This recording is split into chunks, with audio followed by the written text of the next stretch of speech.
삼총사-6 루이 13세 치세 말기와 루이 14세 치세 초기에 프랑스에서 일어난 몇몇 사건들에 대한 라페르 백작의 회고록 알렉상드르 뒤마 지음 김석희 옮김 제16장 국세상서 세기애가 늘 하던 대로 종을 울리기 위해 여러 번 종을 찼다. 이 몇 마디가 루이 13세에게 어떤 영향을 끼쳤을지는 상상하는 것조차 불가능하다. 왕은 얼굴이 붉어졌는가 하면 또 금세 파래졌다. 추기경은 잃어버린 영토를 단번에 되찾았다는 것을 당장 알아차렸다. 버킹엄이 파리에 있었다고 왕이 외쳤다. 도대체 파리에 왜 온 거요? 우리의 적인 위그노와 스페인 사람들과 음모를 꾸미러 왔던 게 분명합니다. 아니, 그건 아니오. 슈브레즈 부인, 롱구빌 부인, 콩데의 부자와 공모하여 내 명예를 해치려고 왔을 거요. 폐하, 어찌 그런 생각을 하십니까? 왕비님은 누구보다 현명하시고 무엇보다도 폐하를 깊이 사랑하고 계십니다.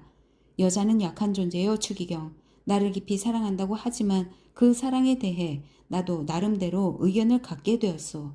그래도 저는 버킹엄 공작이 순전히 정치적인 목적을 위해 파리에 왔을 거라고 생각합니다.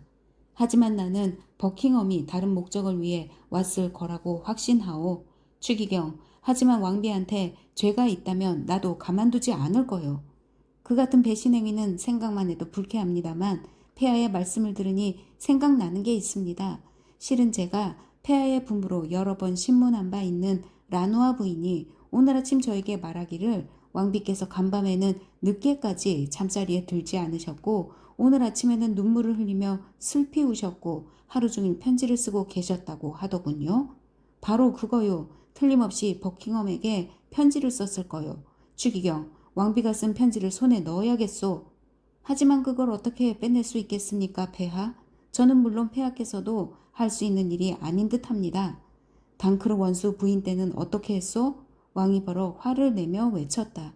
그 여자 옷장을 뒤지고 나중에는 몸까지 수색했잖소. 당크르 부인이야 한낱 원수의 부인일 뿐이고 게다가 피렌체 출신의 요부에 불과했지요.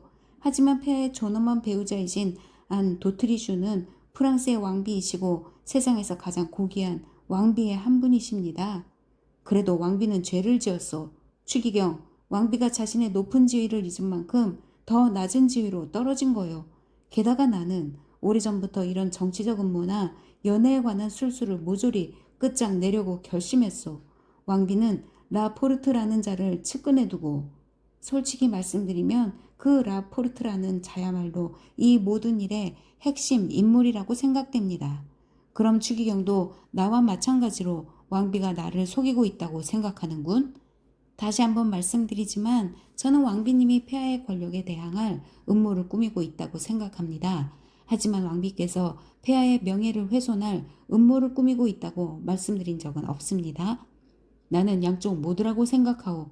왕비는 나를 사랑하지 않소. 다른 사람을 사랑하고 있으니까. 그 비열한 버킹엄을 사랑하고 있소. 버킹엄이 파리에 있을 때 왜 그를 체포하지 않았소? 공작을 체포한다고요? 찰스 왕의 재상을 체포한다고요? 상상도 할 수 없는 일입니다, 폐하. 만약 그랬다간 큰일이 일어날 겁니다. 폐하의 의혹에 대해 저는 계속 의문을 품고 있습니다만 그 의혹이 근거 있는 것으로 밝혀진다면 얼마나 끔찍한 추문입니까? 구제할 길 없는 추문이 될 겁니다. 하지만 그가 불황자와 좀도둑처럼 비난받을 짓을 했으니까 우리는 마땅히 루이 13세는 자기가 하려던 말에 놀라서 입을 다물었다. 리슐리웨는 목을 길게 빼고 왕의 입술에 남아있는 말이 마저 나오기를 기다렸지만 허사였다. 우리는 마땅히 어떻게 해야 합니까? 아무것도 아니오. 하지만 경은 그 사람이 파리에 있는 동안에 동정을 감시하지 않았소? 그렇습니다, 폐하. 어디에 머물렀소? 아르프가 75번지에 머물렀습니다. 거기가 어디요? 릭성부르 근처입니다. 왕비가 그 사람을 만나지 않은 게 확실하오? 왕비님은 의무에 지나칠 정도로 충실하신 것 같습니다, 폐하.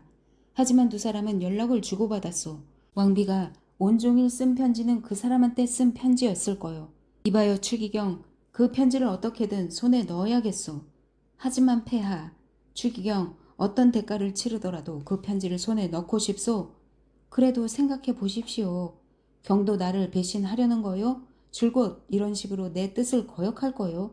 경도 스페인 사람과 영국 사람들, 슈브레즈 부인, 그리고 왕비와 한 통속이요? 폐하, 추기경이 한숨을 내쉬며 대답했다.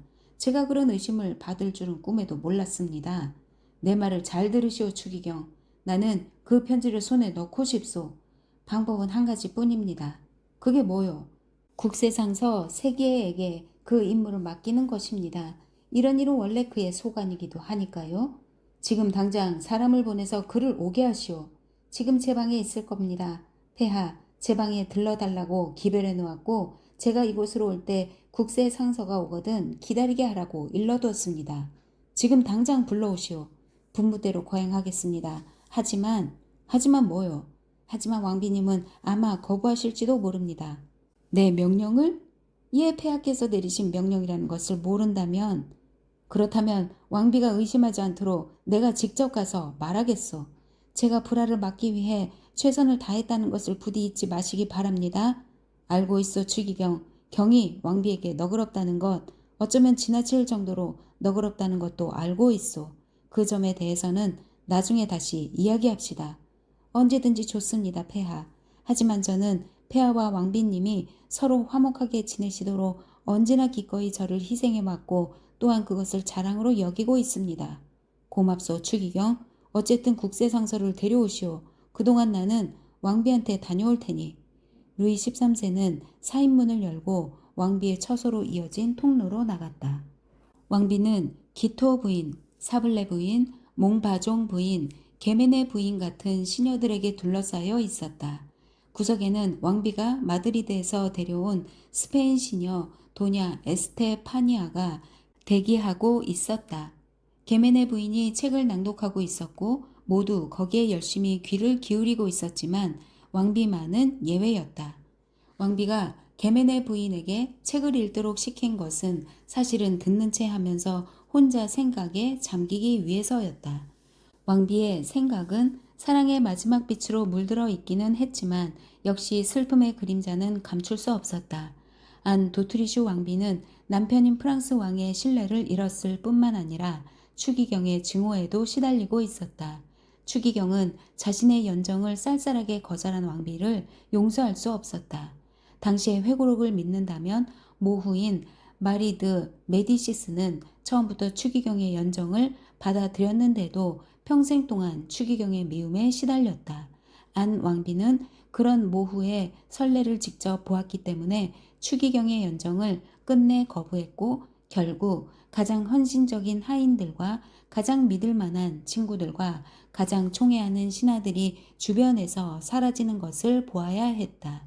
남을 파멸시키는 재능을 타고났다는 그 불운한 사람들처럼 왕비는 주위의 모든 사람에게 불행을 안겨주었다. 왕비의 우정은 박해를 불러오는 불길한 신호였다. 슈브레즈 부인과 베르네 부인은 추방되었고 라 포르트는 자기가 언제 체포될지 모른다는 것을 왕비에게 굳이 감추지 않았다. 왕비가 깊고 어두운 생각에 잠겨 있을 때 방문이 열리고 왕이 들어왔다. 책을 읽고 있던 게메네 부인은 그 순간 낭독을 멈추었고 시녀들은 모두 일어났다. 깊은 정적이 내려앉았다. 왕은 예의도 차리지 않고 왕비 앞에 그냥 멈춰 섰다. 부인, 국세상서가 찾아올 거요. 왕이 여느 때와는 다른 목소리로 말했다. 와서 내가 시킨 일을 처리할 테니 그리 아시오. 끊임없이 이혼이나 추방, 심지어는 재판의 협박까지 받고 있는 불운한 왕비는 볼에 연지를 발랐는데도 얼굴이 창백해져서 저도 모르게 되물었다. 무엇 때문에 찾아오는 거죠? 무슨 말을 하려고 오는지는 모르지만 폐하께서 직접 말씀해 주시면 안 되나요? 왕은 대답도 하지 않고 돌아섰다. 그 순간 근위 대장 기토가 국세상서에 도착을 알렸다. 국세상서가 나타났을 때 왕은 이미 다른 문으로 왕비의 방을 떠난 뒤였다. 국세상서는 어설픈 미소를 띠고 얼굴을 붉히면서 들어갔다. 이 인물은 나중에 다시 등장하게 될 테니까 여기서 그에 대해 알아두는 것도 나쁘지는 않을 것이다. 국세상서는 유쾌한 사람이었다. 그를 매우 충실한 인물로 추기경에게 청구한 사람은 일찍이 추기경의 비서였던 노트르담 성당의 참 사회원인 대 로슈르말이었다. 추기경은 그를 신뢰했고 그는 추기경을 성심으로 섬겼다. 이 사람에 대해서는 몇 가지 일화가 있는데 그중 하나를 소개하겠다. 파란만장한 젊은 시절을 보낸 뒤 그는 하다못해 잠시만이라도 젊은 시절의 어리석은 짓을 속죄하려고 수도원에 들어갔다. 하지만 이 가련한 참회자가 신성한 곳에 들어갈 때 문을 재빨리 닫지 않았기 때문에 속세에 떼어놓고 올 작정이었던 정념이 그와 함께 수도원으로 들어가 버렸다. 이 정념은 그를 따라다니며 괴롭혔고 이 수치스러운 노릇을 수도원장에게 털어놓자 수도원장은 악마의 유혹을 물리치고 싶거든 정념이 찾아들 때마다 종로 달려가서 힘껏 종을 치라고 권했다.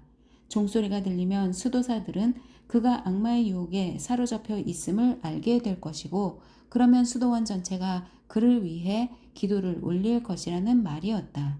그는 좋은 충고라고 생각했다. 그래서 수도사들이 올리는 기도의 힘으로 악령을 물리치기로 했다.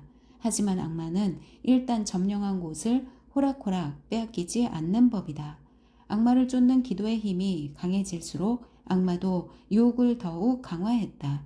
그래서 종은 온종일 밤낮으로 계속 울려대면서 참회자가 얼마나 강렬한 욕정에 시달리고 있는지를 알려주었다. 수도사들은 이제 잠시도 휴식을 취할 수 없었다. 낮에는 예배당으로 통하는 계단을 오르내리며 시간을 보냈고 밤에는 저녁 기도와 새벽 기도 외에도 하룻밤에 20번이나 침대에서 뛰쳐나와 방바닥에 무릎을 꿇어야 했다. 악마가 그를 놓아주었는지 아니면 수도사들이 지쳐버렸는지는 모르지만 아무튼 석 달 뒤에 참회자는 세상에서 가장 지독하게 악령에 사로잡힌 사람이라는 평판과 함께 속세로 돌아왔다. 수도원을 떠난 그는 법조계에 들어가 숙부의 뒤를 이어 법원장이 되었다. 그가 추기경 쪽에 붙은 것은 꽤 약삭 빠르다는 증거였다. 그는 국세상서가 되어 모후를 증오하고 안 왕비에게 원한을 품고 있는 추기경에게 열정적으로 봉사했다. 샬레 사건에서는 판사들을 선동했고 프랑스의 최고 수력관 라프마의 노력을 격려했으며 그리하여 마침내 추기경의 전폭적인 신임을 얻게 되었다. 사실 그는 추기경에게 그런 신임을 받을 만했다. 그리고 이제 추기경의 야릇한 명령을 수행하기 위해 왕비 앞에 나타난 것이다. 그가 들어왔을 때 왕비는 아직 서 있었지만 그를 보자마자 다시 의자에 앉았고 시녀들에게도 의자에 앉으라는 신호를 보낸 다음 지극히 오만한 어조로 물었다. 무슨 일이요? 무슨 목적으로 여기 온 거요? 폐하의 이름으로 황공하오나 왕비마마의 서류를 조사하러 왔습니다. 뭐라고? 내 서류를 조사한다고? 내 서류를? 정말 모험한 짓이군. 용서해 주십시오. 하지만 저는 폐하의 심부름꾼에 불과합니다.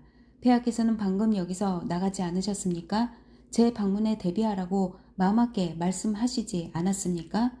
그럼 서류를 찾아보시오. 나는 범죄자인 모양이니까. 에스테파니아, 내 탁자와 책상 열쇠를 드려라. 국세상서는 형식적으로 이 가구들을 조사했지만 왕비가 그날 쓴 중요한 편지를 가구 속에 넣어둘 리가 없다는 것은 잘 알고 있었다. 국세상서는 책상 서랍을 20번쯤 여닫은 뒤 약간의 망설임을 느꼈을지도 모르지만 일을 마무리하려면 왕비의 몸을 수색할 수밖에 없었다. 국세상서는 왕비 쪽으로 3걸음 다가가서 매우 곤혹스러운 어조와 난처한 태도로 말했다. 이제 중요한 조사만 남았습니다. 그게 뭐요? 왕비는 말뜻을 이해하지 못했거나 이해하고 싶지 않아서 물었다. 폐하께서는 왕비마마가 오늘 낮에 편지 한 통을 쓰셨다고 확신하고 계십니다. 또한 그 편지가 아직 수취인에게 보내지지 않았다는 것도 알고 계십니다. 그 편지가 마마의 탁자에서도 책상에서도 발견되지 않았지만 어딘가에 틀림없이 있을 것입니다. 그래서 감히 프랑스 왕비인 내 몸에 손을 대겠다는 것이오? 안 왕비는 벌떡 일어나서 몸을 꼿꼿이 세우고 국세상서를 노려보면서 말했다. 저는 폐하에 충실한 신하입니다.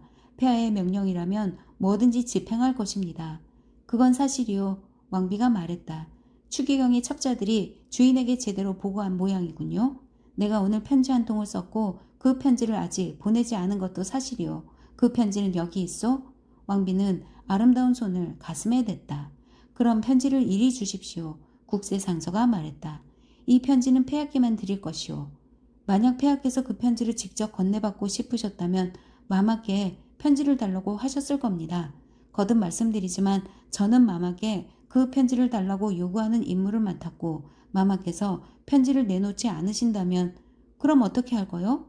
빼앗는 것도 제가 맡은 임무입니다. 그게 무슨 뜻이요? 마마의 몸을 수색해서라도 수상한 편지를 찾아낼 권한을 부여받았다는 뜻입니다. 정말 소름 끼치는 일이군. 왕비가 외쳤다. 그러니 순순히 응해 주시기 바랍니다. 이런 행위는 파렴치한 폭력이오. 알고 있소? 황공한 말씀이오나 폐하께서 분부하신 일입니다. 절대 허락하지 않겠소. 아니 그런 일을 당할 바에는 차라리 죽어버리겠소. 왕비가 외쳤다. 왕비의 핏줄에 흐르는 스페인과 오스트리아 왕실의 피가 끓어올랐다. 국세상서는 깊이 고개를 숙였다. 그러나 임무를 완수하지 않고는 한 걸음도 물러서지 않겠다는 의도를 분명히 드러내면서 사형 집행인 조수가 취조실에서 죄수를 고문할 때처럼 왕비에게 성큼 다가섰다. 그 순간 왕비의 눈에서는 분노의 눈물이 솟구쳤다. 앞에서도 말했듯이 왕비는 더없이 아름다운 여인이었다. 따라서 국세상서의 임무는 매우 미묘하게 여겨질 수도 있었지만 왕은 버킹엄에 대한 질투 때문에 다른 사람까지 질투할 여유는 없었다.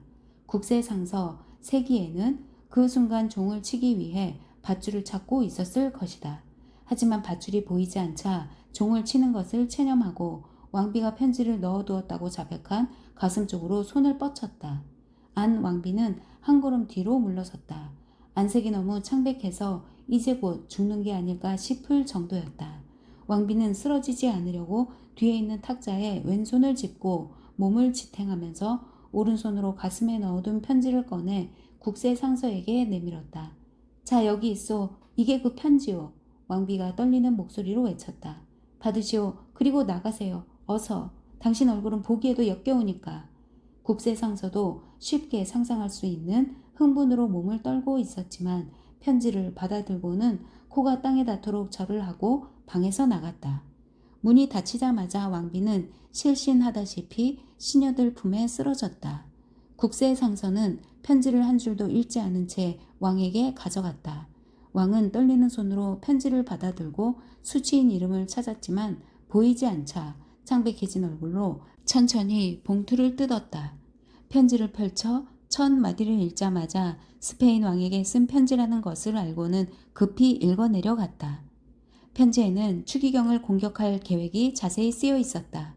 왕비는 오스트리아 왕가를 몰락시킬 생각에 몰두해 있는 추기경의 정책에 분개한 나머지 프랑스에 대해 전쟁을 선포하는 체하고 리실류의 추기경의 해임을 강화 조건으로 제시하라고 고모 부인 오스트리아 황제와 남동생인 스페인 왕에게 요구하고 있었다.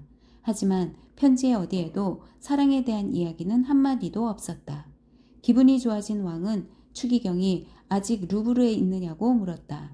추기경은 서재에서 폐하의 명령을 기다리고 있다는 것이었다. 왕은 당장 그를 찾아갔다. 추기경, 경이 옳았고 내가 틀렸어요. 모든 음모가 정치적인 것이었소. 이 편지에서 사랑은 전혀 문제되고 있지 않았소. 반면에 경은 크게 문제가 되어 있더군. 추기경은 편지를 받아들고 주의 깊게 읽었다. 끝까지 읽고는 다시 한번 읽었다. 폐하, 보시다시피 저의 적들은 이런 계획까지 세우고 있습니다. 폐하께서 저를 해임하지 않으면 두 나라와 전쟁을 하게 될 우려가 있습니다. 솔직히 말해서 제가 폐하의 입장이라면 이토록 강력한 요청에는 굴복하고 말 것입니다. 그리고 저로서는 공직에서 물러나는 것이야말로 진정한 축복이 될 것입니다. 무슨 소리를 하는 거요, 공작? 적들과의 끊임없는 싸움과 산더미처럼 쌓인 업무 때문에 제 건강이 좋지 않다고 말씀드리는 것입니다. 저는 라로셸 포위 전에 중차대한 임무를 견뎌내기 힘들 것 같사오니 콩데 씨나 바송 피에르 씨에게 그 일을 맡기시는 편이 낫지 않을까 합니다. 저는 본래 성직자인데도 그 본분에서 벗어나 재능도 없는 일에 종사하고 있으니 그런 제가 아니라 전쟁을 수행할 능력을 가진 용감한 인사를 그 직책에 임명하는 것이 국내적으로는 폐하의 국정 운영을 돕고 대외적으로는 폐하의 위신을 더욱 높이게 되리라고 믿습니다. 공자, 알아듣겠소? 걱정 마시오. 이 편지에 거론된 사람들은 모두 응분의 벌을 받게 될 거요. 물론 왕비도 벌을 받을 거요. 그게 무슨 말씀이십니까, 폐하? 왕비님이 저 때문에 조금이라도 괴로움을 당하시는 것은 당치도 않습니다. 폐하께서는 제가 폐하의 기분을 상하게 하면서까지 항상 왕비님 편을 들었다는 것을 입증하실 수 있지만 왕비님은 항상 저를 적으로 생각하셨습니다. 왕비님이 폐하를 배신하여 폐하의 명예를 훼손했다면 이야기가 다릅니다. 그러면 저는 누구보다 앞장서서 용서하시면 안 됩니다, 폐하. 죄인을 용서하시면 안 됩니다. 라고 말씀드릴 겁니다. 하지만 다행히 그런 일은 전혀 없습니다. 폐하께서는 지금 그 증거를 손에 넣으셨지 않습니까? 그건 사실이요, 추기경. 언제나 그렇듯이 경의 말이 옳아요. 하지만 그래도 왕비는 내 노여움을 살 만하오. 오히려 폐하께서 왕비님의 화를 불러일으키신 겁니다. 왕비님이 진심으로 폐하를 원망하신다 해도 저는 이해할 겁니다. 폐하께서는 왕비님을 너무 엄격하게 대하셨으니까요. 나의 적과 경의 적에 대해서는 언제나 그렇게 대할 거요. 그 적들이 아무리 높은 지위에 있다 해도 내가 어떤 위험을 무릅쓰게 된다 해도 나는 그들을 엄격하게 대할 것이오. 왕비님은 저의 적이긴 하지만 폐하의 적은 아닙니다. 적이기는커녕 헌신적이고 순종적이고 나무랄 데 없는 배우자이십니다. 왕비님을 위해 폐하께 탄원하는 것을 허락해 주십시오. 그렇다면 왕비가 자신을 낮추어 먼저 사과하러 오게 하시오. 당치도 않습니다. 폐하께서 먼저 모범을 보이셔야 합니다. 왕비님을 의심한 건 폐하니까 먼저 잘못을 저지른 것은 폐하이십니다. 내가 먼저 사과하라고? 실수. 제발 부탁입니다, 폐하. 게다가 어떻게 하면 이 일을 원만히 수습할 수 있겠소? 왕비님을 기쁘게 해드릴 일을 하시면 될 겁니다. 예를 들면 무도회를 여십시오. 왕비님이 춤을 좋아하신다는 것은 폐하께서도 잘 아시지 않습니까?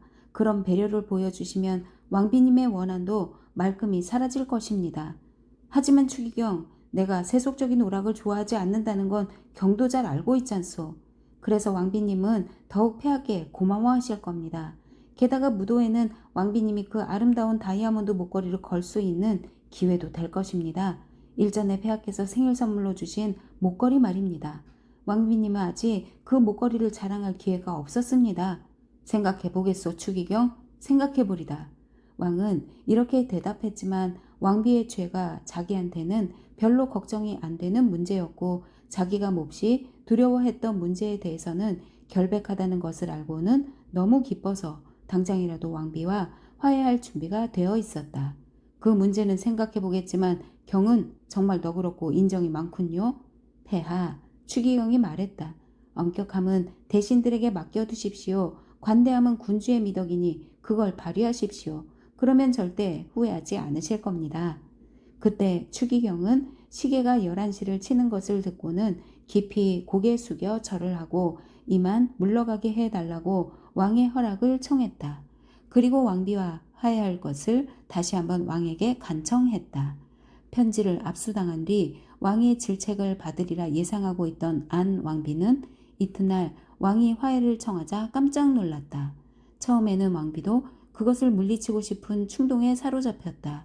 여자로서의 자존심과 왕비로서의 위신이 둘 다 무참하게 짓밟혔기 때문에 왕이 내민 화해의 손을 그런 식으로 단번에 잡을 수는 없었다.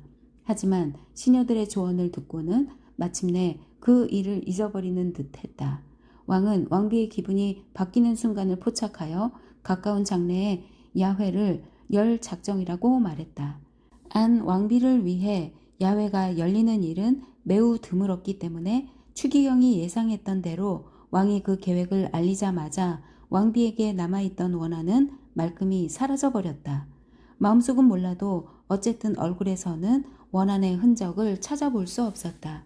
왕비는 야외를 언제 열 거냐고 물었지만 왕은 그 문제는 추기경과 의논해야 한다고 대답했다. 실제로 왕은 언제 야외를 여는 것이 좋겠느냐고 날마다 추기경에게 물었고 추기경은 날마다 이 핑계 저 핑계로 야회 날짜 정하는 것을 미루었다. 그런 식으로 열흘이 지나갔다. 내가 방금 이야기한 장면이 벌어진 지 8회째 되는 날, 추기경은 런던 소인이 찍힌 편지 한 통을 받았다. 편지에는 몇 줄이 적혀 있을 뿐이었다.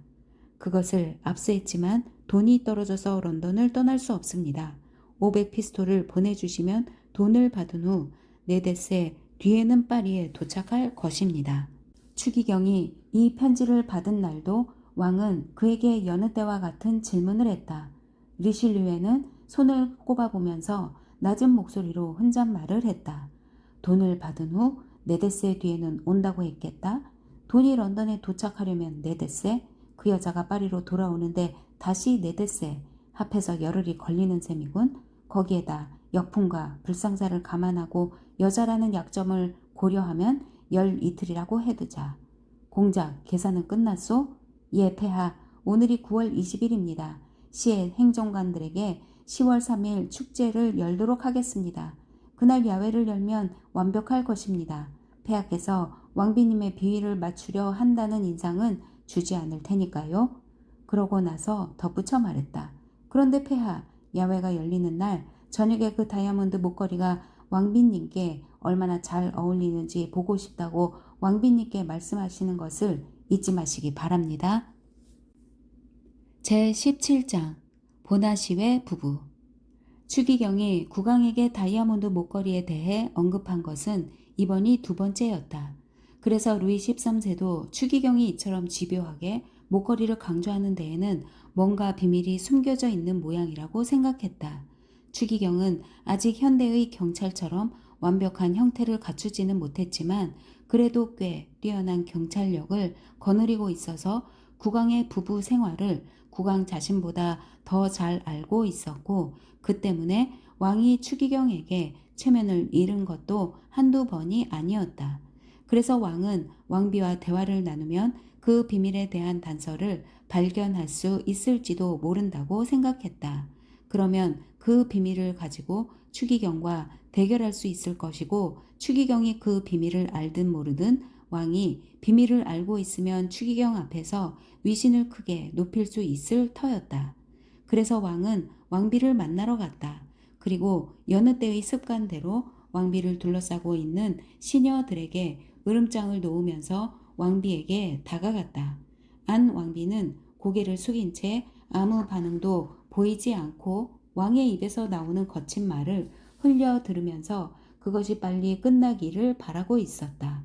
하지만 루이 13세가 바란 것은 그게 아니었다. 그는 왕비에게 시비를 걸어 말다툼을 시작하고 거기에서 어떤 단서를 끄집어내고 싶었다. 왕은 추기경이 뭔가 속셈을 감추고 자신을 깜짝 놀라게 할 음모를 꾸미고 있다고 확신했기 때문이다. 왕은 끈질기게 비난을 퍼부음으로써 마침내 목적을 달성했다. 아, 왕비가 참다 못해 외쳤다. 그런 막연한 공격은 그만두세요, 폐하. 폐하는 지금 마음속에 있는 말을 다 털어놓지 않고 계세요. 제가 뭘 어쨌다는 거죠? 제가 무슨 죄를 지었나요? 제 동생에게 쓴 편지 한 통을 가지고 이런 소동을 일으킬 수는 없어요. 이렇게 직접적인 반격을 당하자 왕은 어떻게 반응해야 좋을지 몰랐다. 그는 지금이야말로 연회가 열리는 날 저녁에 말하려던 것을 말하기에 좋은 때라고 생각했다. 그래서 그는 위험 있게 말했다. 머지않아 시청에서 무도회가 열릴 거요. 훌륭한 행정관들에게 경의를 표하기 위해 당신은 정식 예장 차림으로 참석해 주기 바라오. 무엇보다도 내가 생일 선물로 준 다이아몬드 목걸이로 치장하는 것을 잊지 마시오. 이게 나의 대답이오. 무서운 대답이었다. 왕비는 루이 13세가 모든 것을 알고 있구나 하고 생각했다. 다 알고 있으면서 일주일 동안이나 모른 척 시치미를 뗀 것은 추기경이 그렇게 권했기 때문일 것이고 게다가 왕의 성격에도 그런 음흉한 면이 있었다. 왕비는 얼굴이 새파랗게 질렸고 그 아름다운 손도 마치 밀랍으로 만든 것처럼 창백해졌다. 왕비는 그 손으로 탁자를 짚고 몸을 의지하면서 겁에 질린 눈으로 왕을 바라볼 뿐 한마디 대답도 하지 못했다. 알아들었소, 부인? 왕은 왕비가 당황하는 모습을 충분히 즐겼지만 그 이유는 짐작도 하지 못했다. 알아들었소? 예, 폐하 알았어요. 왕비가 더듬거리며 말했다. 무도회 참석할 거요? 예. 목걸이를 걸고? 예. 왕비 얼굴이 더욱 창백해졌다. 그것을 알아차리고 왕은 더욱 냉정하게 그것을 즐겼다. 그 잔인함은 그의 성격을 이루는 나쁜 측면 가운데 하나였다. 그럼 그렇게 결정된 거요? 내가 할 말은 그것뿐이요. 그런데 무도회는 언제 열리죠? 왕비가 물었다. 루이 13세는 본능적으로 이 질문에 대답하면 안 된다고 느꼈다. 왕비가 거의 속삭이는 소리로 물었기 때문이다. 곧 열릴 거요. 하지만 정확한 날짜는 기억이 안 나는군. 추기경한테 물어보겠소. 그러니까 무도회를 폐하께 건의드린 사람이 추기경이군요. 그렇소. 왕이 놀라 대답했다. 그런데 그건 왜 묻는 거요? 그 목걸이를 걸고 무도회에 참석하라고 시킨 것도 추기경이겠군요. 그건 그러니까 틀림없어요. 추기경이 시킨 거예요. 누가 말했든 무슨 상관이요? 목걸이를 하라고 권한 게 무슨 죄라도 된단 말이요? 아닙니다, 폐하. 그럼 참석할 거요? 예, 폐하. 좋소. 기대하고 있겠소? 왕이 물러가면서 말했다. 왕비는 무릎을 굽혀 절을 했다. 예의를 차리려 했기 때문이 아니라 무릎에서 힘이 빠져 버렸기 때문이다. 왕은 기뻐하며 나갔다. 끝장이야. 왕비가 중얼거렸다. 이젠 틀렸어. 추기경이 모든 걸 알고 있으니까. 그가 폐하를 뒤에서 부추기고 있는 거야. 폐하는 아직 아무것도 모르지만 이제 곧 모든 걸 알게 되겠지. 난 끝났어. 오 하느님, 하느님, 하느님. 왕비는 쿠션 위에 무릎을 꿇고 바들바들 떨리는 팔에 얼굴을 묻은 채 기도를 드렸다. 실제로 상황은 아주 어려웠다. 버킹엄은 런던으로 돌아갔고 슈브레즈 부인은 투르에 있었다. 왕비는 여느 때보다 더 엄중한 감시를 받고 있었다. 누구라도 딱 꼬집어 말할 수는 없었지만 시녀들 가운데 하나가 배신했다는 것은 어렴풋이 눈치채고 있었다. 라 포르트는 루브르를 떠날 수 없었다. 이 세상의 왕비가 믿을 수 있는 사람이 하나도 없었다. 언제 닥칠지 모르는 파멸 앞에서 자포자기한 왕비는 흐느끼기 시작했다. 제가 마마께 도움이 될 수 있을까요? 문득 동정에 넘치는 다정한 목소리가 말했다. 왕비는 얼른 돌아보았다. 그 목소리에 호의가 담겨 있는 것이 분명했기 때문이다. 그 말을 한 사람은 친구임이 분명했다. 왕비의 처소로 통하는 문간에 나타난 것은 아리따운 보나시웨 부인이었다. 왕이 들어왔을 때는 곁방에서 드레스와 속옷을 정리하느라 바빴다. 그래서 나올 수 없었기 때문에 왕과 왕비의 대화를 모두 엿듣게 되었던 것이다. 허를 찔린 왕비는 날카롭게 소리를 질렀다. 하도 심란한 나머지 처음에는 그 젊은 여자가 라포르트의 추천으로 속옷 담당 시녀가 된 여자인 것도 알아보지 못했다. 두려워하실 거 없습니다, 마마. 젊은 여자가 두 손을 맞잡고 왕비의 고통에 자신도 덩달아 흐느끼면서 말했다. 저는 몸도 마음도 왕비님 거예요. 제가 아무리 마마로부터 멀리 떨어져 있고 아무리 미천한 신분이라 해도 저는 마마를 슬픔에서 구해낼 방법을 찾아냈다고 생각합니다. 내가? 오 맙소사, 내가? 왕비가 외쳤다. 이리 와서 나를 봐. 사방팔방에서 모두 나를 배신하고 있는데 너를 믿을 수 있을까? 마마, 젊은 여자가 무릎을 꿇으며 외쳤다. 저는 맹세코 마마를 위해 죽을 각오가 되어 있습니다. 이 소리는 마음속 깊은 곳에서 우러나온 것이었다. 아까 처음 들은 목소리와 마찬가지로 그것은 의심할 여지가 없었다. 이곳에는 배신자들이 있는 것도 사실이에요. 보나시웨 부인이 말을 이었다. 하지만 성모님의 거룩한 이름을 걸고 맹세하건대 저보다 더 마마께 헌신적인 사람은 아무도 없다고 장담할 수 있습니다. 왕비님은 폐하께서 요구하시는 그 목걸이를 버킹엄 공작께 주셨지요. 그 목걸이는 공장님이 옆구리에 끼고 있던 작은 장미목 상자에 들어있었지요. 제가 잘못 알고 있나요? 그렇지 않나요? 오 맙소사. 왕비가 공포에 질려 이를 딱딱 마주치면서 중얼거렸다. 그렇다면 어떻게 해서든지 그 목걸이를 되찾아야 합니다. 그야 물론이지. 왕비가 외쳤다. 하지만 어떻게 되찾지? 어떻게 하면 되지? 공장님께 사람을 보내야지요. 하지만 누구를? 누구를 보내지? 내가 믿을 수 있는 사람이 누구지? 저를 믿으세요, 마마. 저한테 그 일을 맡겨주세요. 그러면 제가 심부름꾼을 찾아내겠습니다. 하지만 내 편지를 가져가야 할 거야. 그건 꼭 필요합니다. 마마께서 직접 한마디 쓰시고 봉인만 찍으시면 돼요. 하지만 발각되는 날엔 그 한마디가 유죄와 이혼과 추방의 근거가 될 수 있어. 그 편지가 적의 손에 들어가면 그렇게 되겠지요. 하지만 그 편지는 공장님께 틀림없이 배달될 거라고 장담합니다. 오 하느님, 그러니까 나는 내 목숨과 명예와 평판을 내 손에 맡겨야 하는구나. 예, 마마, 그러셔야 합니다. 그리고 저는 마마의 목숨과 명예와 평판을 모두 지켜드리겠습니다. 하지만 어떻게 하다못해 그것만이라도 말해다오. 제 남편이 사흘 전에 석방됐어요. 아직 만나볼 시간이 없었지만 제 남편은 특별히 좋아하는 사람도 없고 미워하는 사람도 없는 정직한 사람입니다.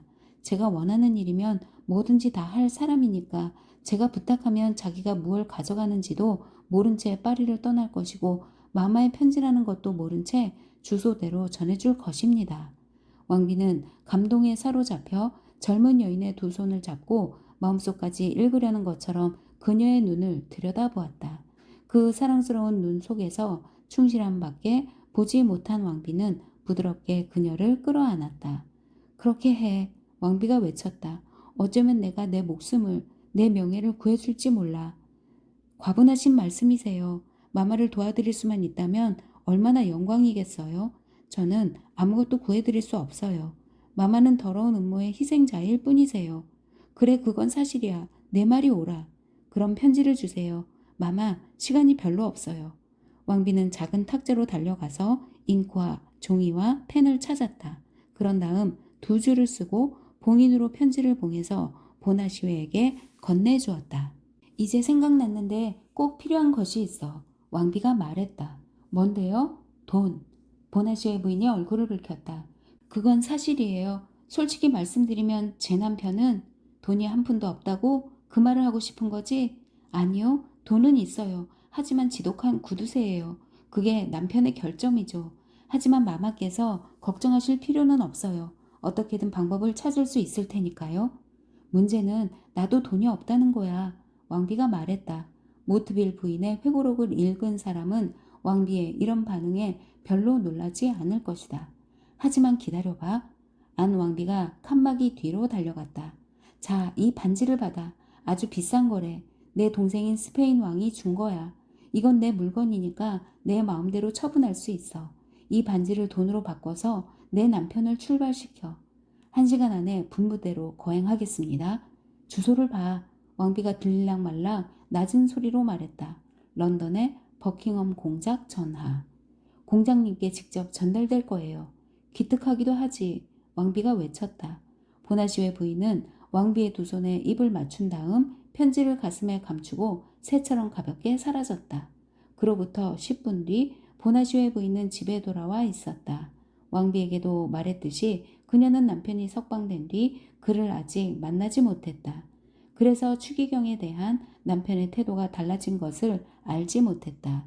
그 변화를 일으킨 것은 추기경의 감언이설과 돈이었고 그 후 로슈포르 백작이 두세 번 찾아와 그 변화에 쐐기를 박았다. 로슈포르 백작은 보나시웨의 친구가 되었고 보나시웨의 아내를 납치한 것은 결코 비난할 만한 감정 때문이 아니라 정치적 예방 차원일 뿐이었다고 믿게 하는 것은 그리 어렵지 않은 일이었다. 보나시웨 부인이 집에 돌아왔을 때 남편은 혼자 있었다. 지나간 자취를 남기지 않는 것으로 솔로몬 왕이 언급한 4가지 가운데 경찰은 들어있지 않듯이 그 사건이 일어난 뒤에 가구는 거의 다 부서지고 옷장은 거의 텅텅 비어 있었다. 그래서 그 가련한 남자는 엉망이 된 집을 치우고 정돈하느라 상당히 애를 먹었다. 하녀는 주인이 체포되자 도망쳐 버렸다. 가엾게도 겁에 질린 나머지 파리에서 고향인 부르고뉴까지 잠시도 쉬지 않고 걸어갔다고 한다. 보나시웨는 집에 돌아오자마자 무사히 돌아왔다는 기쁜 소식을 아내에게 알렸다. 아내는 우선 그의 무사한 귀가를 축하하고 틈이 나서 궁궐을 빠져나갈 수 있으면 당장 집으로 만나러 가겠다는 답장을 보내두었다. 그런데 닷새 동안이나 그 틈이 나지 않았다. 다른 때 같았으면 닷새는 보나시웨에게 너무 길게 느껴졌을 것이다.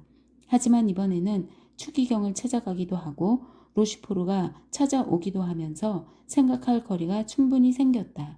누구나 알다시피 생각할 때만큼 시간이 빨리 지나가는 때도 없다. 더구나 보나시웨의 생각은 온통 장밋빛으로 물들어 있었다. 로시포르는 그를 친구라고 불러주었고 추기경도 그에게 큰 관심을 가지고 있다고 말해 주었기 때문이다. 자파상은 벌써 명예와 부를 움켜쥘 수 있는 출세 가도에 오른 듯한 기분이었다. 한편 보나시웨 부인에게도 생각이 있었다. 하지만 야심과는 전혀 관계없는 생각이었다. 부인에게 끊임없이 떠오르는 생각은 그렇게 용감하고 성실해 보이는 그 잘생긴 젊은이였다. 그녀는 18살에 보나시웨와 결혼한 이래 늘 남편의 친구들 틈에서 살았지만 그들은 사회적 신분보다 고결한 마음을 지닌 젊은 여자에게 어떤 감정을 불러일으킬 만한 상대는 아니었다. 그래서 보나시웨 부인은 지저분한 유혹에 무관심한 채 살아왔다. 하지만 다르타냥은 귀족이었다. 특히 그 시대에는 귀족이라는 칭호가 평민에게 큰 영향을 미쳤다. 게다가 그는 근위대 제복을 입고 있었다. 근위대원은 총사대원 다음으로 여자들에게 인기가 있었다. 되풀이해서 말하지만 그는 잘생기고 젊고 대담했다. 그는 여자를 사랑하고 여자에게 사랑받기를 갈망하는 남자로서 사랑에 대해 이야기했다. 그만하면 23살의 여자가 홀딱 반하기에는 충분했고 보나시웨 부인은 이제 막 인생의 황금기인 그 나이에 도달해 있었다. 보나시웨 부부는 일주일 이상이나 서로 만나지 못했고 게다가 그 일주일 동안 양쪽에 중대한 사건이 일어났기 때문에 불안한 기분으로 만났다. 하지만 보나시웨는 기쁨을 드러내며 두 팔을 활짝 벌리고 아내에게 다가갔다. 보나시웨 부인은 남편에게 볼을 내준 다음 말했다. 잠깐 얘기 좀 해요. 뭔데? 보나시웨가 놀라서 물었다. 아주 중요한 일이에요. 실은 나도 몇 가지 물어볼 게 있어. 아주 중대한 질문이야. 당신이 납치된 사정을 설명해 줬으면 해. 지금은 그게 문제가 아니에요. 그럼 뭐가 문제인데? 내가 잡혀간 일? 그 이야기는 바로 그날 들었어요. 하지만 당신은 어떤 범죄도 저지를 수 없고 어떤 음모에도 가담하지 않았고 당신 자신이나 다른 사람을 위태롭게 할 수 있는 일을 알고 있을 리도 없으니까 저는 별로 걱정하지 않았어요. 말하기는 쉽지. 보나시웨는 아내의 무심한 태도에 기분이 상해서 말했다. 내가 꼬박 하루 동안 바스티유 감옥에 갇혀 있었다는 걸 알아? 하루쯤은 금방 지나가요. 당신이 잡혀갔던 이야기는 그만두고 내가 왜 집으로 당신을 만나러 왔는지 얘기할게요. 뭐라고? 집으로 나를 만나러 온 이유라고? 그럼 일주일이나 떨어져 있던 남편을 보고 싶어서 온 게 아니란 말이야? 보나시웨가 화가 나서 말했다. 물론 그게 첫 번째 이유지만 다른 이유도 있어요. 뭔데? 아주 중요한 일이에요. 어쩌면 우리의 운명이 달려 있을지도 몰라요. 우리의 운명은 내가 당신을 마지막으로 본 이후 완전히 달라졌어. 몇 달 안에 많은 사람이 우리의 행운을 부러워하게 된다 해도 나는 놀라지 않을 거야. 그래요. 내가 시키는 일을 당신이 해주기만 하면. 나한테 시킨다고? 그래요. 훌륭하고 거룩한 일인데다 돈도 듬뿍 벌 수 있어요. 보나시웨 부인은 돈 이야기를 하면 남편의 약점을 찌를 수 있다는 것을 알고 있었다. 하지만 아무리 하찮은 장사꾼일지라도 리슐리의 추기경과 10분만 대화를 나누고 나면 전과는 다른 사람이 되게 마련이다. 돈도 듬뿍 벌 수 있다고? 보나시웨가 입술을 옆으로 벌리면서 물었다. 그래요, 듬뿍. 대충 얼마나? 1천 피스톨쯤은 될 거예요. 그러니까 당신이 나한테 부탁하려는 일은 정말로 중대한 일인가 보군? 그래요. 내가 할 일이 뭐지? 당장 파리를 떠나야 해요. 내가 서류를 드릴 테니까 무슨 일이 있어도 본인에게 직접 전달하세요. 어디로 가는 거야? 런던. 내가 런던에 간다고? 농담하지 마. 런던에는 볼 일이 없어. 하지만 다른 사람에게는 당신이 런던에 갈 필요가 있어요. 그 다른 사람이 누군데? 미리 말해두지만 나는 이제 맹목적으로 행동에 나서지 않을 거야. 내가 하는 일이 무슨 일인지도 알고 싶고 누구를 위해 하는 일인지도 알고 싶어. 어떤 고귀한 분이 당신을 보내는 거예요. 그리고 또 다른 고귀한 분이 당신을 기다리고 있고요. 그 대가는 당신이 생각하는 것보다 훨씬 클 거예요. 지금 내가 약속할 수 있는 건 그게 다예요. 이것도 음모로군. 언제나 음모뿐이야. 미안하지만 그런 음모는 사양하겠어. 추기경님이 나를 깨우쳐 주셨거든. 추기경이라고요? 보나시의 부인이 외쳤다. 추기경을 만났나요? 추기경님이 사람을 보내서 나를 부르셨어. 보나시회가 호기롭게 대답했다. 그래서 추기경의 초대를 받고 찾아갔군요. 어쩌면 그렇게 경솔할 수 있죠? 사실은 갈지 말지를 선택할 권리가 없었어. 헌병들이 양쪽으로 나를 끌고 갔으니까. 그때는 추기경님을 모르고 있었기 때문에 가지 않을 수만 있다면 좋겠다고 생각했지. 그러니까 추기경이 당신을 심하게 대했나 보군요. 협박당했나요? 나한테 손을 내밀면서 친구라고 불러주셨어. 친구라고. 알겠어? 나는 위대한 추기경님의 친구가 된 거라고. 위대한 추기경이라고요? 설마 그렇게 부르면 안 된다는 건 아니겠지?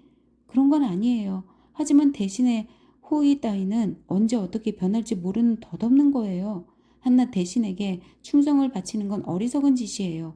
대신보다 훨씬 강한 권력, 한 사람의 변덕이나 어떤 사건에 좌우되지 않는 권력이 있어요. 마땅히 그런 권력 편에 서야 해요. 미안하지만 나는 내가 섬기는 그 위대한 분의 권력밖에 몰라. 당신이 추기경을 섬긴다고요? 그래, 그분의 종복으로서 말하지만 당신이 나라의 안전을 위협하는 음모에 관여하거나 프랑스 사람이 아니라 스페인 사람의 마음을 가진 여자의 음모에 가담하는 것은 용서하지 않겠어. 위대한 추기경님이 계신 게 다행이야. 그분은 빈틈없는 눈으로 감시를 게을리하지 않고 남의 속마음을 속속들이 꿰뚫어 보시지. 보나시웨는 로슈포르에게 들은 말을 그대로 되풀이하고 있을 뿐이지만 그의 아내는 남편을 굳게 믿었고 왕비에게 남편의 충성을 장담한 터라 하마터면 자기가 터무니없는 위험 속에 뛰어들 뻔한 것을 알고 이 상황을 자기 힘으로는 어찌 해볼 수 없다는 무력감에 몸을 떨었다.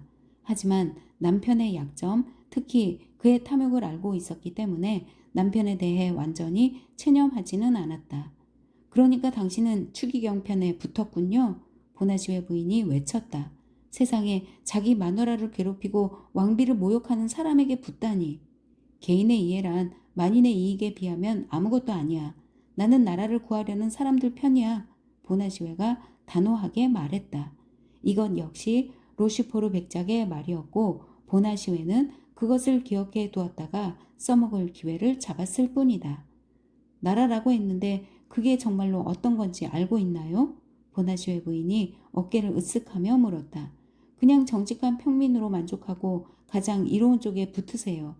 헤헤헤. 보나시웨가 불룩한 주머니를 툭툭 두드려 은화가 쩔렁거리는 소리를 내면서 말했다. 여기에 대해서는 뭐라고 말할 거지? 잔소리꾼 마누라야? 그 돈 어디에서 났어요?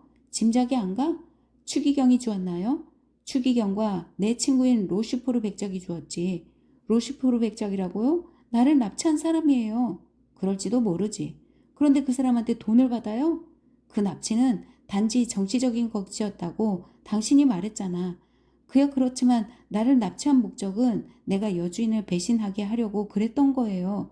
나를 고문해서 고귀하신 여주인의 명예는 물론 목숨까지 위태롭게 할 수 있는 일을 자백하게 하기 위해서였단 말이에요. 여보, 보나시에가 말을 받았다. 당신의 그 고귀한 여주인은 기만적인 스페인 여자야.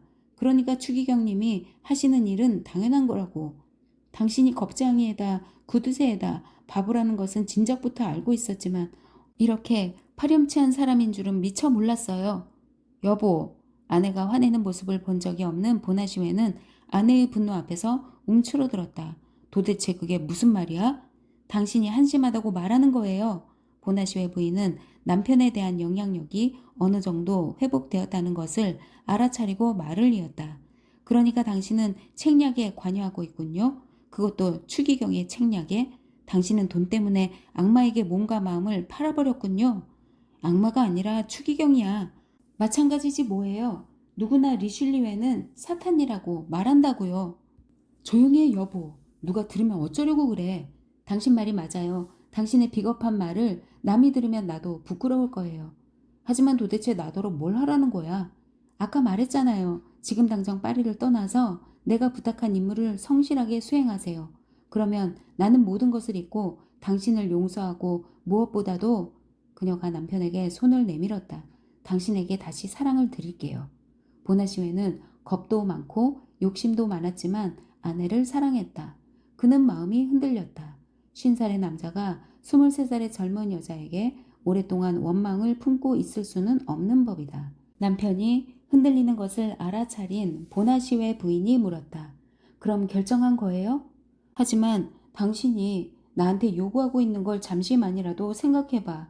런던은 파리에서 멀리 떨어져 있어. 아주 멀지. 그리고 당신이 시키는 일은 아마 위험할 거야. 위험은 피하면 되는데 무슨 상관이에요.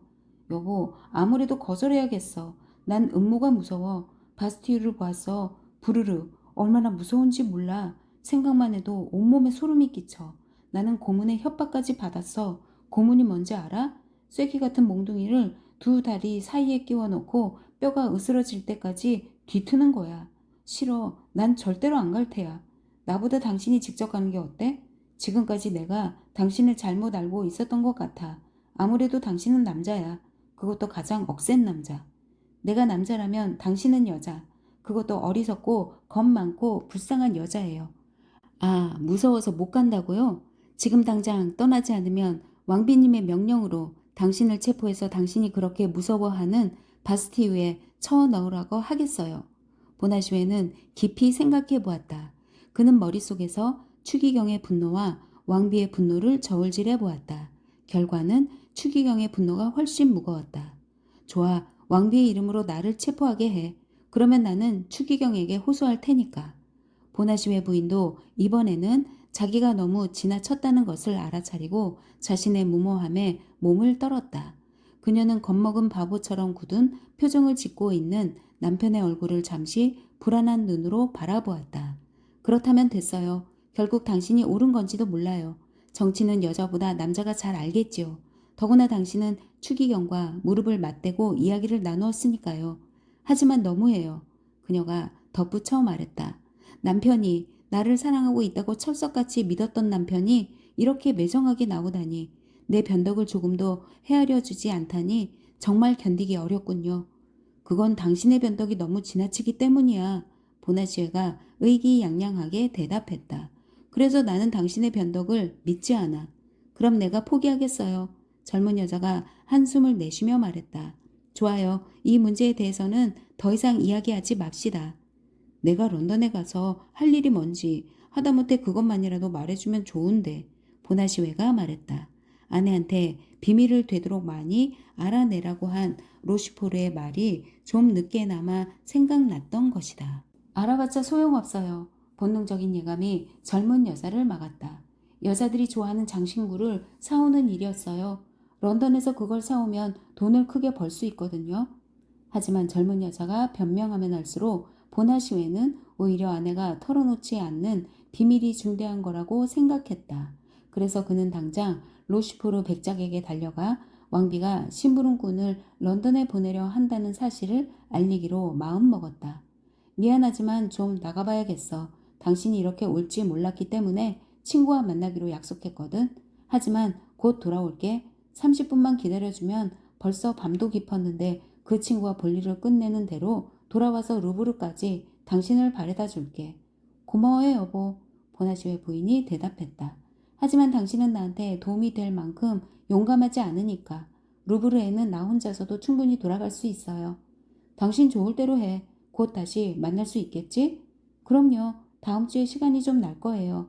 그때 와서 집안 정리를 좀 해야겠어요. 살림살이가 엉망으로 어질러져 있을 테니까. 좋아. 기다리고 있을게. 나한테 화가 난 건 아니겠지?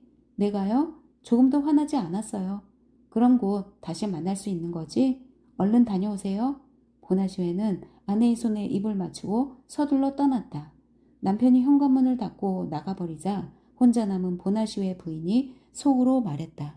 저런 바보가 추기경 편에 붙다니 정말 가관이네. 하지만 나는 왕비님께 걱정 마시라고 큰소리 쳤는데 어떡하지? 가엾은 왕비님께 약속했는데 어쩌면 좋지? 왕비님은 나를 궁중에 우글거리는 악당들과 한패로 생각하실 거야. 염탐꾼이나 첩자로 생각하실 게 뻔해. 아, 보나시웨. 당신을 그렇게 사랑한 적도 없지만 이제는 사랑하지 않는 정도가 아니라 증오해. 맹세코 당신은 언젠가 그 대가를 치르게 될 거야. 그녀가 이런 넋두리를 하고 있을 때 천장을 똑똑 두드리는 소리가 났다. 그녀가 고개를 들고 쳐다보니 천장 널빤지를 통해 그녀를 부르는 목소리가 들려왔다. 보나시 외부인, 뒷골목 쪽으로 나 있는 작은 문을 열어주세요. 그쪽으로 내려가겠습니다. 제18장 연인과 남편. 아, 부인. 젊은 여자가 열어준 문으로 들어오면서 다르타냥이 말했다. 실례되는 말씀이지만 정말 한심한 남편을 두셨더군요. 우리가 나눈 대화를 들으신 모양이군요. 보나시웨 부인이 걱정스러운 눈으로 다르타냥을 쳐다보면서 물었다. 예, 다 들었습니다. 세상에 어떻게 그럴 수가. 나만 알고 있는 방법이 있습니다. 일전에 당신이 추기경의 경찰들과 나눈 대화를 들은 것도 역시 같은 방법이었지요. 그럼 우리 대화를 듣고 뭘 아셨나요? 여러 가지입니다. 우선 당신 남편이 다행히도 멍청이라는 것, 둘째는 당신이 공경에 빠져 있다는 것인데 이게 나에겐 무척 기쁜 일입니다. 당신을 도와드릴 수 있는 기회이니까요. 당신을 위해서라면 나는 불구덩이에라도 뛰어들 각오가 되어 있습니다. 끝으로 왕비님이 런던에 심부름을 보낼 용감하고 영리하고 헌신적인 남자가 필요하다는 것. 당신이 원하는 세 가지 조건 중에 적어도 두 가지는 내게도 있다고 생각해서 이렇게 찾아온 겁니다. 보나시웨 부인은 대답하지 않았지만 가슴은 기쁨으로 두근거렸고 눈에서는 은근한 희망이 빛났다. 이 임무를 당신에게 맡기면 반드시 완수하겠다는 보증이 필요한데 무엇으로 그걸 보증하실 거죠? 당신에 대한 사랑으로 보증하겠습니다. 그런 명령을 내려주세요. 내가 해야 할 일이 뭡니까? 오, 하느님, 하느님. 젊은 여자가 중얼거렸다. 이런 극비 임무를 당신에게 맡겨도 좋을까요? 당신은 아직도 소년이나 다름없는데. 그러니까 나를 책임지고 보증해 줄 사람이 필요하신 거군요. 솔직히 말하면 그래야 마음이 놓일 것 같아요. 아토스를 아십니까? 몰라요. 포르토스는요? 몰라요. 그럼 아라미스는? 몰라요. 그분들은 누구죠? 국왕폐하의 총사들입니다. 총사 대장인 트레빌 씨는 아십니까? 예, 알아요. 그분은 알고 있어요. 개인적으로 아는 사이는 아니지만 왕비님이 용감하고 충성스러운 귀족이라고 말씀하시는 걸 여러 번 들었어요. 트레빌 씨가 당신을 추기경에게 팔아 넘기지나 않을까 하고 걱정하진 않으시겠죠? 그야 물론이죠. 그렇다면 당신의 비밀을 그분께 털어놓고 그것이 아무리 중대하고 소중하고 또 무서운 비밀이라 해도 그 임무를 나한테 맡겨도 되겠느냐고 물어보세요. 하지만 그 비밀은 나와 관련된 것이 아니기 때문에 그런 식으로 털어놓을 수는 없어요. 남편에게는 털어놓으시려고 했잖습니까? 다르타냥이 심술궂게 말했다. 그건 나무 구멍이나 비둘기 날개나 개 목걸이에 편지를 맡기는 거나 마찬가지였어요. 하지만 내가 당신을 사랑하고 있다는 건 잘 아시지요? 그렇게 말씀은 하시지만 나는 성실한 사람입니다. 나도 그렇게 생각해요. 용기도 있고요. 그건 확실해요. 그렇다면 나를 한번 시험해 보세요. 보나시회 부인은 마지막 망설임을 떨쳐버리지 못하고 젊은이를 쳐다보았다. 하지만 그의 눈은 열의에 차 있고 목소리는 신념에 차 있었기 때문에 그를 믿어도 될 것 같다는 쪽으로 마음이 기우는 것을 느꼈다. 게다가 지금 그녀는 되든 안 되든 해볼 수밖에 없는 처지에 놓여 있었다. 상대를 지나치게 믿는 것 못지않게 지나치게 신중해도 왕비를 위태롭게 할 것이다. 그리고 솔직히 말해서 그녀가 비밀을 털어놓기로 결심한 데에는 그 젊은 보호자에게 품고 있었던 야릇한 감정이 크게 작용했다. 좋아요. 그녀가 말했다. 당신이 그토록 자신하고 장담하니까 어쩔 수 없군요. 하지만 우리 얘기를 듣고 계시는 하느님 앞에서 맹세하건대 만약 당신이 나를 배신하면 설령 내 적들이 나를 용서한다 해도 나는 당신을 원망하면서 스스로 목숨을 끊겠어요? 나도 하나님 앞에 맹세하겠습니다. 내가 당신의 명령을 수행하다가 붙잡힌다 해도 누군가를 위험에 빠뜨리는 말이나 행동을 할 바에는 차라리 죽어버릴 겁니다. 그러자 젊은 여자는 무서운 비밀을 그에게 털어놓았다. 그 비밀의 일부는 사마리아 여인 건너편에서 우연히 일어난 일 때문에 다르탄 양도 이미 알고 있었다. 이것으로 두 사람은 서로 사랑을 고백한 셈이 되었다. 떠나겠습니다. 그가 말했다. 당장 떠나겠어요. 떠나겠다니 그게 무슨 뜻이죠? 보나시의 부인이 외쳤다. 근위대는 어떡하고요? 대장님은 어떡하고요? 이런, 당신 때문에 깜빡 잊고 있었군요. 사랑하는 콩스탕스, 그래요, 당신 말이 맞아요. 휴가를 신청해야겠어요. 장애물이 또 하나 생겼군요. 보나시의 부인이 비통하게 중얼거렸다. 걱정하지 마세요. 다르타냥이 잠시 생각한 뒤에 외쳤다. 이 장애물은 내가 뛰어넘을 테니까. 어떻게요? 지금 당장 트레빌 씨를 찾아가서 그분의 처남인 에사르 씨에게 내 휴가를 받아달라고 부탁하겠습니다. 문제는 또 있어요. 뭐죠? 다르타냥은 보나시의 부인이 말하기를 망설이는 것을 보고 물었다. 당신은 아마 돈이 없겠죠? 아마라는 말로는 부족합니다. 다르타냥이 빙긋 웃으면서 말했다. 그렇다면 보나시의 부인은 옷장을 열고 남편이 30분 전에 그토록 사랑스럽게 어루만졌던 돈자루를 꺼내면서 말을 이었다. 이걸 가져가세요. 추기경의 돈이군요. 다르타냥이 웃음을 터뜨리며 외쳤다. 다들 알다시피 다르타냥은 마룻바닥에 깔린 타일을 떼어낸 덕분에 상인과 아내 사이의 오간 대화를 한마디도 놓치지 않고 다 들을 수 있었다. 맞아요. 추기경의 돈이에요. 보시다시피 겉보기에는 아주 훌륭하죠. 이거야 정말 추기경의 돈으로 왕비님을 구한다니 두 배로 재미난 일이겠군. 당신은 참 친절하고 매력적인 분이시군요. 왕비님은 결코 은혜를 저버릴 분이 아니세요. 나는 이미 충분한 보답을 받았습니다. 당신을 사랑하고 있고 이런 말을 할 수 있도록 허락을 받았으니 이것만으로도 나는 벌써 행복합니다. 감히 기대했던 것보다 훨씬 큰 행복이죠. 가만, 보나시의 부인이 몸을 떨면서 말했다. 왜 그러세요? 누군가 거리에서 말하는 소리가 들려요. 저 목소리는 남편이에요. 틀림없어요. 다르타냥은 문으로 달려가서 빗장을 걸었다. 내가 나가기 전에는 남편을 들여보내지 마세요. 내가 나가고 나면 문을 열어주셔도 됩니다. 하지만 나도 나가봐야 해요.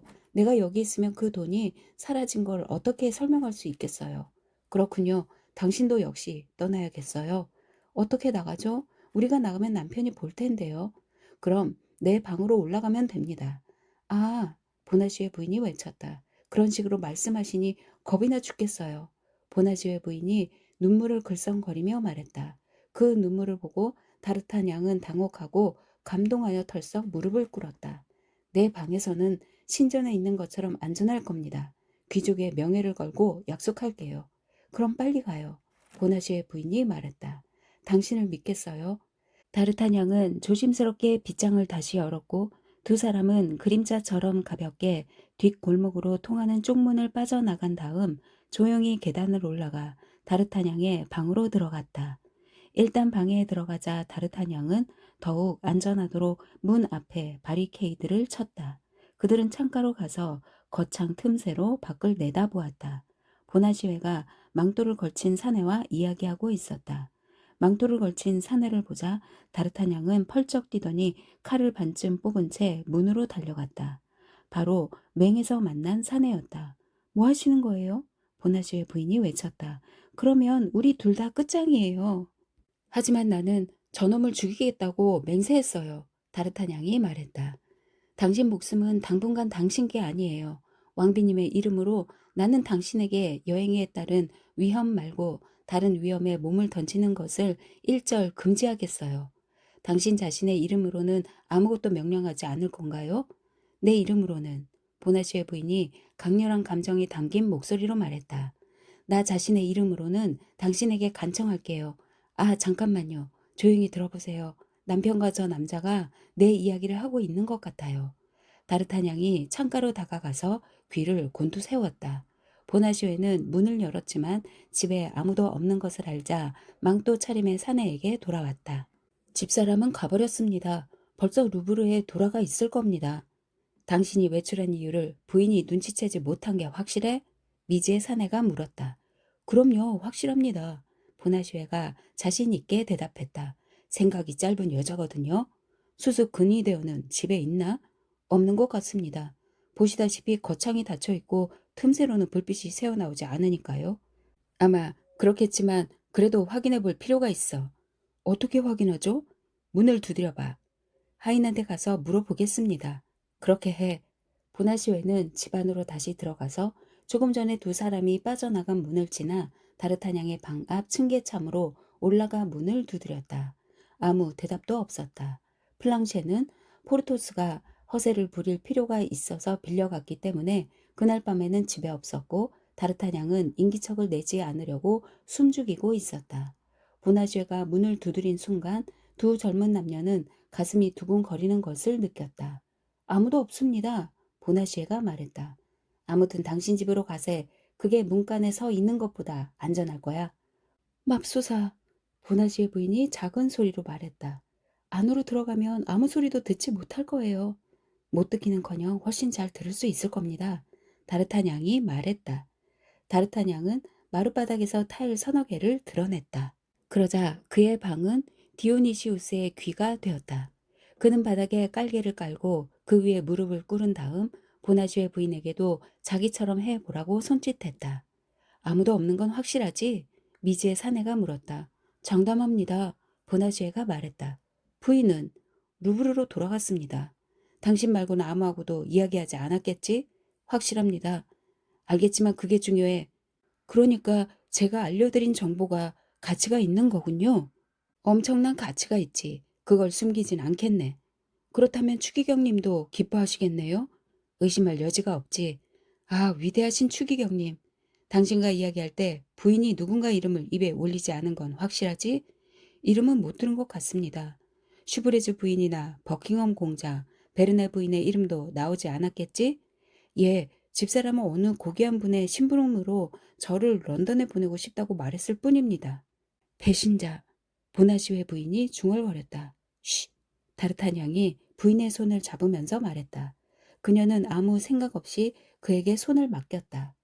그나저나 망토 차림의 사내가 말을 이었다. 그 임무를 맡는 체라도 할 걸 그랬어. 그랬으면 지금쯤 그 편지가 우리 손에 있을 텐데 그러면 위험에 빠진 나라도 구할 수 있었을 것이고 당신은 저는 추기경님한테 귀족 칭호를 받았겠지. 추기경님이 그렇게 말씀하셨나요? 그럼 추기경님은 그 뜻밖의 선물로 당신을 깜짝 놀라게 해주고 싶어 하셨지. 염려 마십시오. 보나시에가 말을 받았다. 집사람은 저를 깊이 흠모합니다. 아직 늦지 않았어요. 멍청이. 보나시의 부인이 또 중얼거렸다. 쉬. 다르타냥이 부인의 손을 더 힘껏 쥐면서 말했다. 아직 늦지 않았다니. 망토 사내가 말을 받았다. 제가 다시 루브르로 가서 집사람을 불러낸 다음 그 문제를 다시 생각해보고 일을 맡기로 했다고 말하겠습니다. 그렇게 편지를 손에 넣으면 곧장 추기경님께 달려가겠습니다. 그럼 서두르게 나도 결과를 알기 위해 곧 돌아올 테니까. 사내는 그렇게 말하고 밖으로 나갔다. 악당. 보나시의 부인이 남편에게 별명을 하나 더 보태주었다. 쉬. 다르타냥이 부인의 손을 더욱더 힘껏 쥐면서 말했다. 그때 무시무시한 괴성이 들려와 다르타냥과 보나시웨 부인의 생각을 방해했다. 그녀의 남편이 부르짖고 있었다. 보나시웨는 돈자루가 사라진 것을 알고는 집에 도둑이 들었다고 고함을 지르고 있었다. 하느님 맙소사. 보나시웨 부인이 말했다. 온 동네 사람들을 다 깨우겠어요. 보나시웨는 오랫동안 아우성을 쳤다. 하지만 이 동네에서는 그의 외침 소리를 자주 들었기 때문에 아무도 관심을 보이지 않았다. 게다가 상인의 집은 요즘 평판이 나빴기 때문에 도둑이 들었다고 외쳐도 달려오는 사람이 아무도 없었다. 그러자 보나시웨는 계속 고함을 지르며 밖으로 나갔다. 그의 목소리가 바크가 쪽으로 차츰 멀어져 갔다. 남편이 나갔으니까 이젠 당신이 떠날 차례예요. 보나시웨 부인이 말했다. 용기를 내세요. 하지만 무엇보다도 신중하셔야 해요. 왕비님을 위한 임무라는 것을 잊지 마세요. 왕비님과 당신을 위하여. 다르타냥이 외쳤다. 걱정 마요. 아름다운 콩스탕스. 왕비님의 감사를 받을 수 있도록 임무를 완수하고 돌아올게요. 하지만 그렇게 돌아오면 당신의 사랑도 받을 수 있을까요?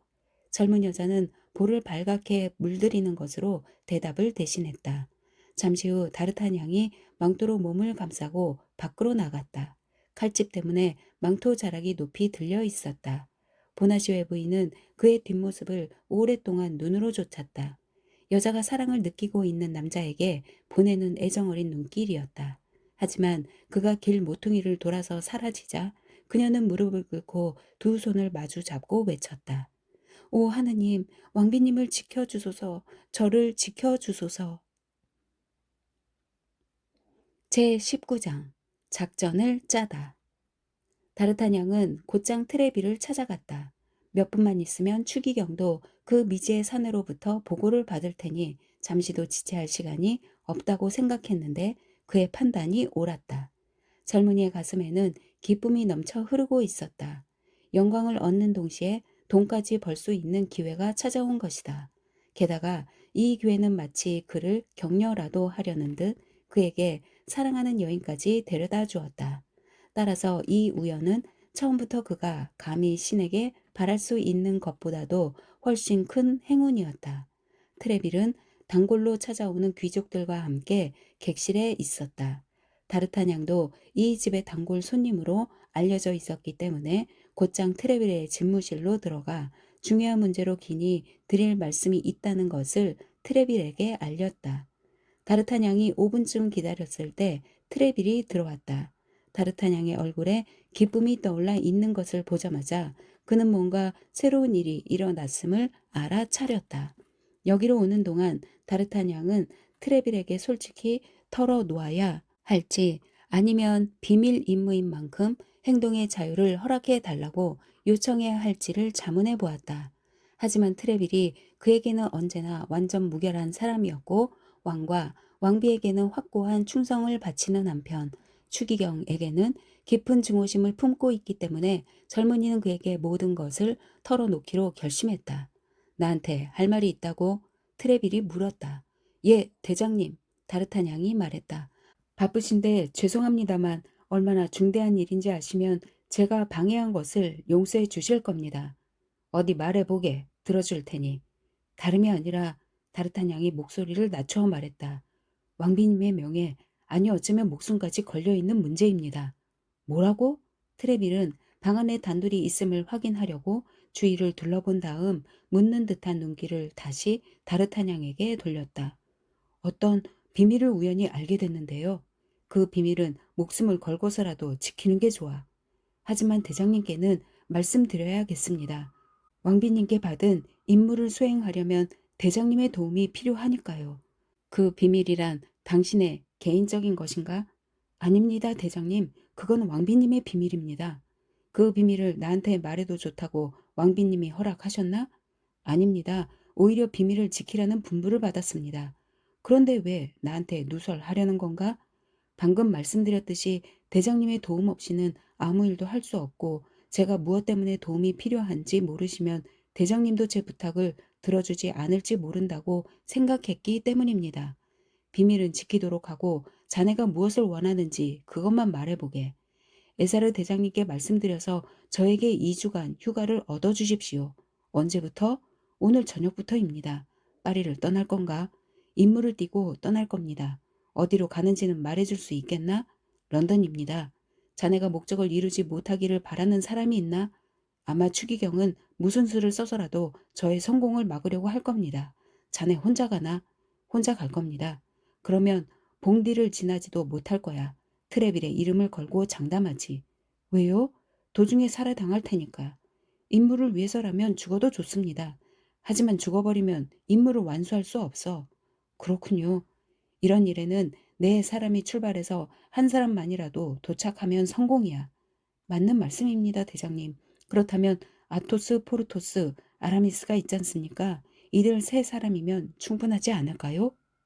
대장님도 아시다시피 제 일이라면 발벗고 나서줄 테니까요. 그 비밀을 털어놓지 않아도 될까? 나야 알고 싶지 않았지만 저희들은 무슨 일이 있어도 서로 믿고 헌신하기로 맹세한 사이입니다. 게다가 대장님께서 저를 전적으로 신임한다고 한마디만 해주신다면 삼총사도 대장님과 마찬가지로 저를 믿어줄 겁니다. 나는 그들에게 각각 2주간의 휴가를 내줄 수 있어. 그러면 되겠지. 아토스는 아직 부상에 시달리고 있으니까 포르주에 가서 온천욕을 즐기도록 휴가를 주고 포르토스와 아라미스는 병든 친구를 객지에 혼자 있게 내버려 두고 싶지 않을 테니까 친구를 따라가도록 휴가를 주겠네. 휴가 명령서는 그들의 여행을 내가 허가한다는 증명서가 되겠지. 고맙습니다, 대장님. 정말 고맙습니다. 그럼 당장 삼총사를 찾으러 가서 오늘 밤 안으로 일을 다 처리하게. 아참, 우선 에사르 씨에게 제출할 휴가원을 써주게나. 자네는 아마 미행 당했을지도 몰라. 그렇다면 자네가 나를 찾아온 것도 추기경에게 이미 알려졌을 테지만 휴가원이 있으면 이곳을 찾아온 정당한 사유가 되겠지. 다르타냥은 휴가원을 썼다. 트레빌은 그것을 받으면서 휴가 허가서는 새벽 2시까지 각자의 거주지로 배송될 거라고 말했다. 제 것은 아토스의 집으로 보내주십시오. 다르타냥이 말했다. 제가 집에 돌아가면 성가신 일이 생길 것 같으니까요. 그건 염려 말게. 그럼 잘 다녀오게. 아, 잠깐만. 트레빌이 다르타냥을 불러 세웠다.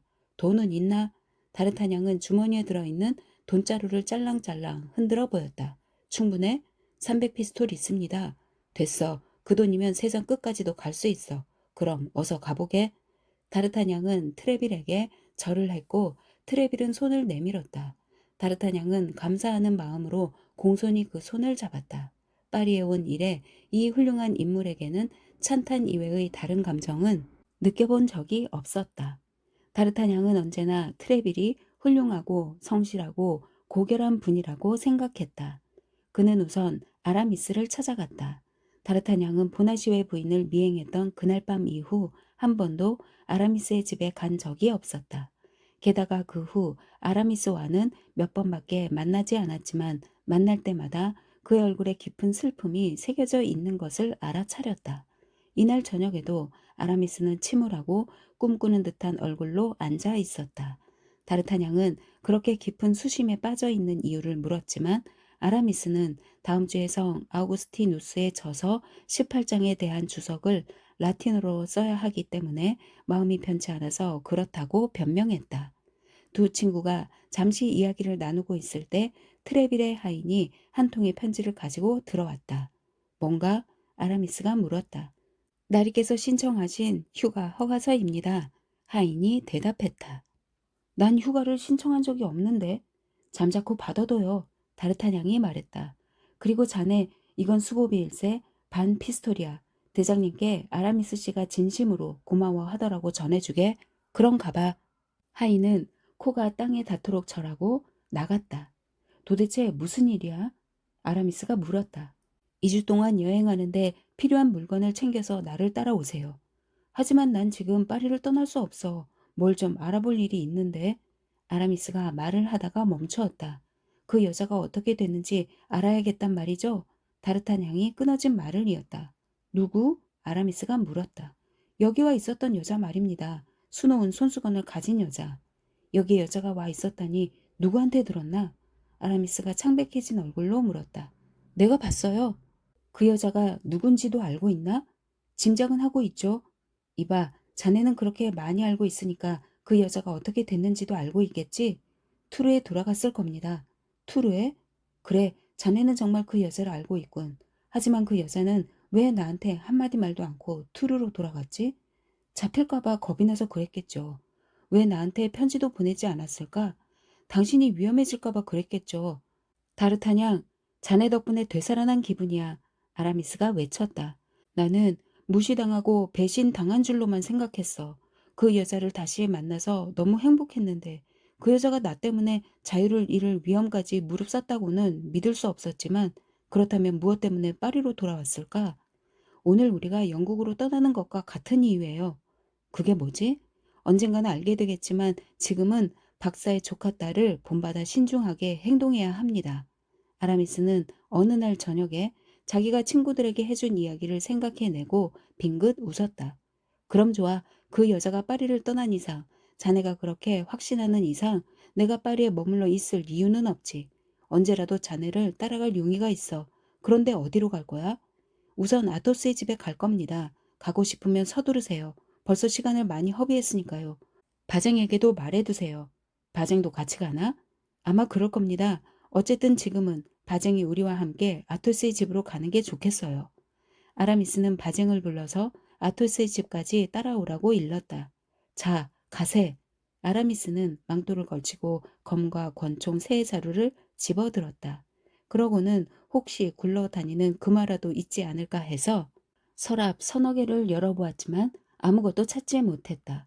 헛수고라는 것을 깨닫고는 다르타냥이 자기 집에 묵었던 여자에 대해 자기만큼 잘 알고 있는 데다 그 여자가 그 후 어떻게 되었는지도 자기보다 더 잘 알고 있는 것은 도대체 어찌된 일일까 자문하면서 다르타냥을 따라갔다.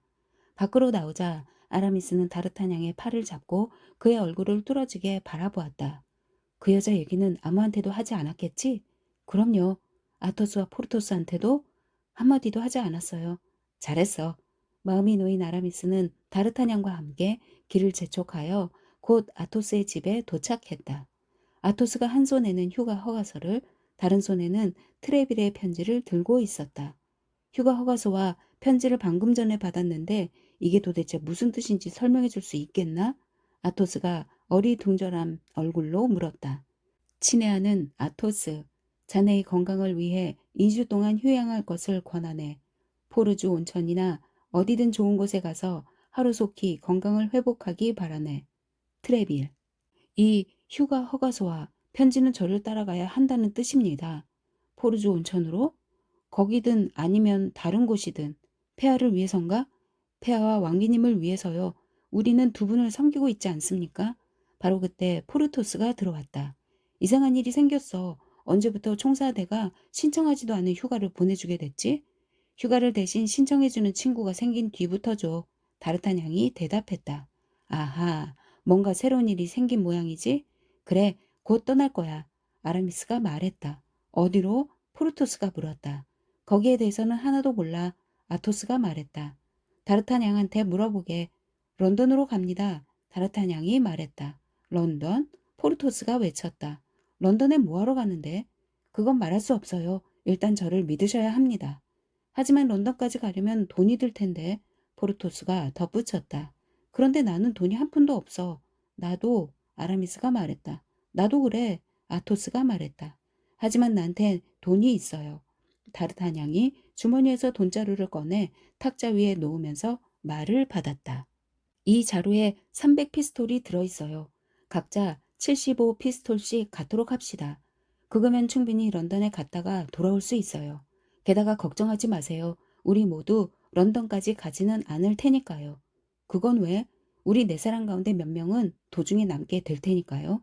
그러니까 우리는 일종의 연막 작전을 펴는 거로군. 맞아요. 그것도 가장 위험한 작전이라는 것만 미리 말해두겠습니다. 아, 그래? 목숨을 잃을지도 모르는 일인가 본데? 그렇다면 그 이유만이라도 알고 싶군. 프로토스가 말했다. 알아봤자 좋을 게 없을 거야. 아토스가 말했다. 하지만 나는 프로토스와 같은 의견이야. 아라미스가 말했다. 폐하께서 평소에 우리한테 이유를 알려주시나요? 아니죠. 그냥 명령하실 뿐입니다. 가스코뉴나 플랑드르에서 전투가 벌어지고 있으니 가서 싸워라. 그러면 우리는 나가서 싸웁니다. 왜죠? 이유 같은 건 신경도 쓰지 않으니까요. 다르타냥의 말이 옳아. 아토스가 말했다. 대장님이 보내준 우리 세 사람의 휴가 허가서가 있고 출처를 알 수 없는 300피스톨이 있어. 가라는 곳으로 가서 목숨을 바치세. 그렇게 많은 질문을 할 만큼 목숨의 가치가 있나? 다르타냥, 나는 언제라도 자네를 따라갈 준비가 되어 있네. 나도 포르토스가 말했다. 나도 그래. 아라미스도 말했다. 어쨌든 나는 파리를 떠나는 게 싫지 않아. 기분 전환이 필요하던 참이니까. 걱정 마세요. 유쾌한 기분 전환이 될 테니까. 다르타냥이 말했다. 그런데 언제 떠나는 거야? 아토스가 물었다. 지금 당장요. 다르타냥이 대답했다. 잠시도 꾸물거릴 시간이 없어요. 이박 그리모, 플랑쉐, 무스크통, 바쟁. 네 사람이 각자 하인을 큰 소리로 불렀다. 우리 장어에 기름을 칠하고 본부에 가서 말을 끌고 와.